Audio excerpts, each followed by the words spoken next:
नमस्कार, आप देख रहे हैं वीके न्यूज़ में अमित भोबिया। इन दिनों common civil code, uniform civil code, समान नागरिक संहिता पर काफ़ी चर्चा हो रही है। इन सब का एक ही मतलब है कि सब लोगों के लिए एक जैसा कानून। और चर्चा का कारण भी यही है कि भारत में सब लोगों के लिए एक जैसे कानून की मांग बढ़ने लगी है। इस मांग का सबसे बड़ा कारण है पंडित जवाहरलाल नेहरू, क्योंकि पंडित नेहरू ने हिंदू कोड बिल लाकर हिंदू, सिख, जैन और बौद्ध धर्म के लोगों को कानून के बंधन में बांध दिया था।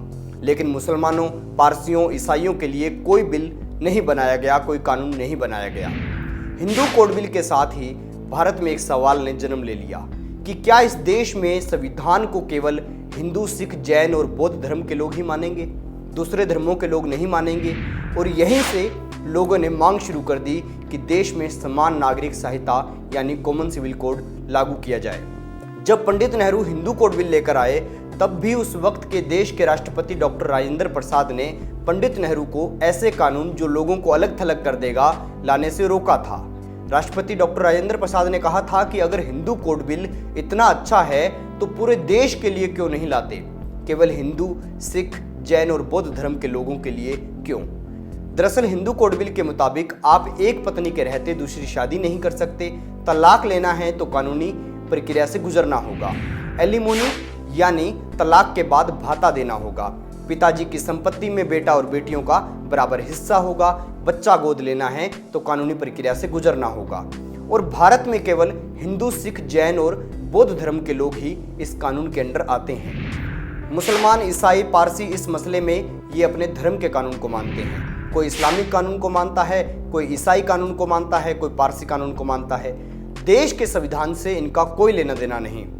खैर दोस्तों, कॉमन सिविल कोड और हिंदू कोड बिल को अच्छे से समझने के लिए ऊपर जो लिंक दिखाई दे रहा है उसको खोलें और वहां पर देखें। अब हम पूर्व राष्ट्रपति डॉक्टर राजेंद्र प्रसाद और पंडित नेहरू के बीच में जो हिंदू कोड बिल को लेकर बहस हुई थी उसके बारे में आपको बताते हैं। नौबत लड़ाई तक आ गई थी। 14 सितंबर 1951 को देश के पहले राष्ट्रपति राजेंद्र प्रसाद ने देश के पहले प्रधानमंत्री पंडित नेहरू को पत्र लिखा, जिसमें सिर्फ हिंदुओं के लिए हिंदू कोड बिल लाने का विरोध करते हुए उन्होंने लिखा कि अगर जो प्रावधान किए जा रहे हैं वो ज़्यादातर लोगों के लिए फायदेमंद हैं और लाभकारी हैं, तो सिर्फ एक समुदाय के लिए ही क्यों लाए जा रहे हैं, बाकी समुदाय को इसके लाभ से क्यों वंचित रखा जा रहा है, सभी नागरिकों के लिए समान नागरिक संहिता क्यों नहीं लाई जाती। उन्होंने ये भी लिखा कि वे बिल को मंजूरी देने से पहले उसे मेरिट पर परखेंगे। इसके बाद 15 सितंबर को यह पत्र पंडित नेहरू के पास भेजा गया। नेहरू ने उसी दिन पत्र का जवाब भेज दिया, जिसमें कहा गया कि आपने बिल को मंजूरी देने के लिए पहले उसे मेरिट पर परखने की जो बात कही है वो बहुत गंभीर मुद्दा है।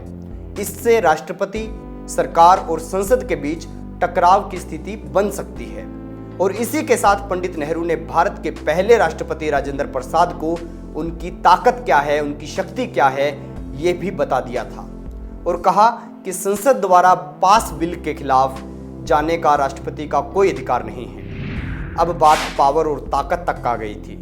भारत में सबसे बड़ा पद राष्ट्रपति का होता है, लेकिन नेहरू जी तो उन्हें भी उनकी सीमाएं बताने लग गए थे। तो इसके बाद जवाब में डॉक्टर राजेंद्र प्रसाद ने नेहरू को 18 सितंबर को पत्र लिखा, जिसमें उन्होंने संविधान के तहत राष्ट्रपति को मिली शक्तियां गिनाई। ये भी कहा कि वे इस मामले में टकराव की स्थिति नहीं चाहते। देश के प्रधानमंत्री और देश के राष्ट्रपति के बीच बढ़ते इस टकराव को देखते हुए अटॉर्नी जनरल MC सीतलवाड़ की राय ली गई। सीतलवाड़ ने 21 सितंबर 1951 को दी गई राय में कहा कि राष्ट्रपति मंत्री परिषद की सलाह से चलेंगे, और इसी के साथ Nehru Hindu code bill pass करवाने में सफल हो गए। उसके बाद से अब तक कॉमन सिविल कोड यानी सब लोगों के लिए एक जैसे कानून की मांग हमेशा बढ़ती रही है। इस मुद्दे पर पहले राष्ट्रपति राजेंद्र प्रसाद और देश के पहले प्रधानमंत्री पंडित नेहरू के बारे में आपकी क्या राय है, कमेंट बॉक्स में जरूर बताएं। वीडियो अच्छा लगे तो लाइक करें, शेयर करें और खबरों से जुड़े रहने के लिए हमारे चैनल को सब्सक्राइब करें। देखते रहिए वीके न्यूज़।